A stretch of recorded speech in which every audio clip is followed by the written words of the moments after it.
Bum bum bum bum bum bum bum bum bum bum bum bum. The Peter Dislike Show. Bum bum bum bum bum bum bum. So this past week, on paper at least, became a millionaire in large part because of, well, what Trump had been doing, and it's caused a little bit of a market chaos, if you will.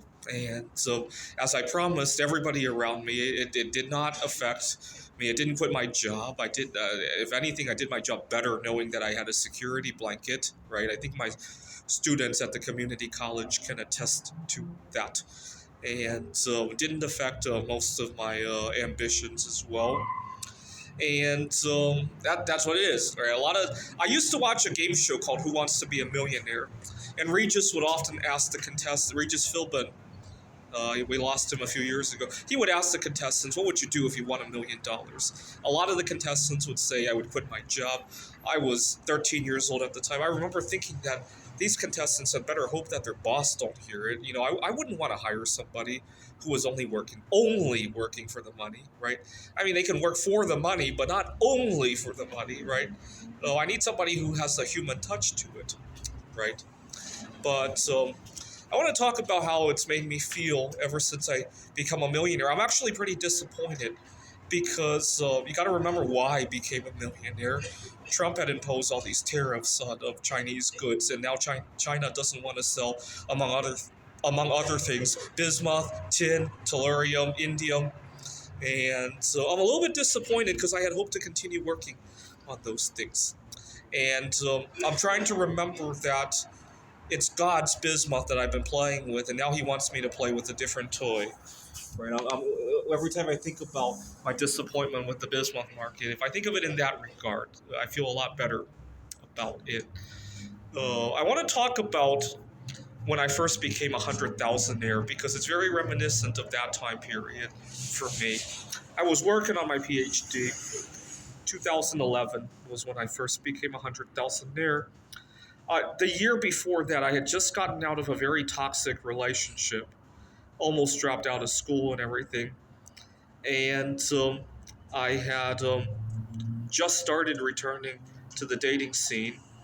And I was running my own coin dealing business just on my own, buying and selling coins. I would buy coins when I traveled to Pittsburgh, Pennsylvania. It was a much smaller market, and then I would bring them back to Rochester to resell.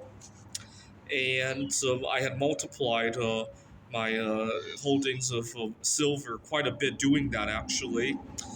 And that year, silver prices went into a bubble, $50 an ounce. And so, unfortunately, I quickly discovered that becoming a 100,000aire didn't solve a lot of problems that I had. I was still very lonely.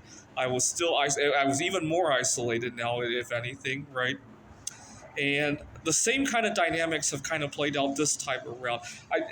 As much as I revel in being a millionaire, it's not helping me network with people who are involved in the same kind of interests that I am, right? Actually, if anything, it's drawing a lot of bad attention. Yesterday, this girl that had been ghosting me for 2 years, all of a sudden, I heard your bismuth is worth a fortune. Yeah, you're a bismuth digger. I called her out on that. And that's the kind of attention I've been getting. All right, so I become a millionaire.